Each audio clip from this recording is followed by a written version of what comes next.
Rear shock absorber बदलने की प्रक्रिया। क्या आप जानते हैं कि ऊबड़ खाबड़ सड़क पर भी वाहन को स्थिर और आरामदायक क्या बनाता है?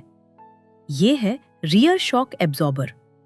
ये वाहन के सस्पेंशन सिस्टम का एक महत्वपूर्ण हिस्सा है। ये सड़क से आने वाले झटकों को कम करता है और यात्रा को आरामदायक बनाता है। लेकिन जब ये खराब हो जाता है तो वाहन में ज्यादा झटके, आवाज, उछाल और संतुलन की समस्या हो सकती है। इसलिए सुरक्षित और आरामदायक यात्रा के लिए रियर शॉक एब्जॉर्बर को समय पर बदलना जरूरी है। इस वीडियो में हम रियर शॉक एब्जॉर्बर बदलने की आसान प्रक्रिया सीखेंगे। रियर शॉक एब्जॉर्बर बदलने के लिए आवश्यक टूल्स और इक्विपमेंट इस प्रकार हैं। T spanner, double open ended spanner, ring spanner. कार्य शुरू करने से पहले निम्न सुरक्षा सावधानियों का पालन करें। वाहन को समतल सतह पर खड़ा करें और इंजन बंद कर चाबी निकाल लें। सेंटर स्टैंड का उपयोग करें। सेफ्टी ग्लव्स और शूज पहनें तथा सही साइज के टूल्स का ही उपयोग करें। अब रियर शॉक एब्जॉर्बर को बदलने की प्रक्रिया देखें। रिंग स्पैनर और डबल ओपन एंडेड स्पैनर की सहायता से दाएं साइड के ऊपरी और निचले माउंटिंग बोल्ट खोलें और शॉक एब्जॉर्बर रिमूव करते समय साइलेंसर के कारण दिक्कत हो सकती है, इसलिए साइलेंसर के पीछे वाले नट और बोल्ट को निकालें। दाएं साइड का पुराना रियर शॉक एब्जॉर्बर सावधानीपूर्वक बाहर निकालें।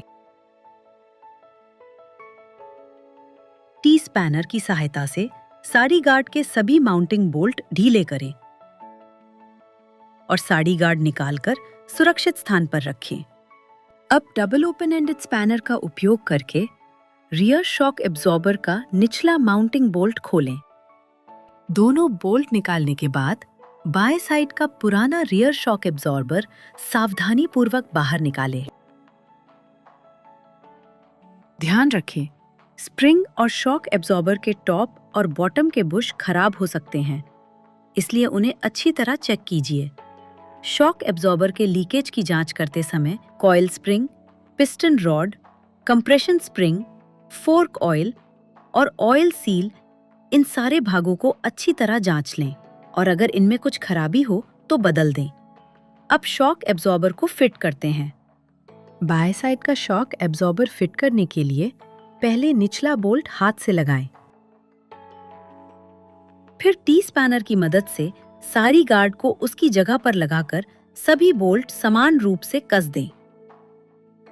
इसके बाद दाएं साइड का शॉक एब्जॉर्बर उसी विधि से लगाएं। वाहन को हल्का दबाकर बाउंस टेस्ट करें और फिर वाहन चलाकर आवाज व स्थिरता की जांच करें। इस प्रकार आप रियर शॉक एब्जॉर्बर को सही और सुरक्षित तरीके से बदल सकते हैं। आइए रियर शॉक एब्जॉर्बर बदलने की प्रक्रिया को एक बार फिर संक्षेप में दोहराते हैं। इसे ध्यान से पढ़ें और याद रखें।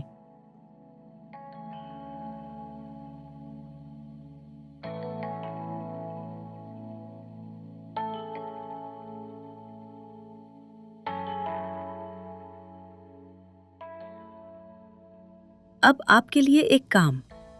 किसी भी दो पहिया वाहन के रियर शॉक एब्जॉर्बर को ध्यान से देखें और निम्न बिंदुओं की जांच करें। क्या शॉक एब्जॉर्बर में ऑयल लीकेज दिखाई दे रहा है?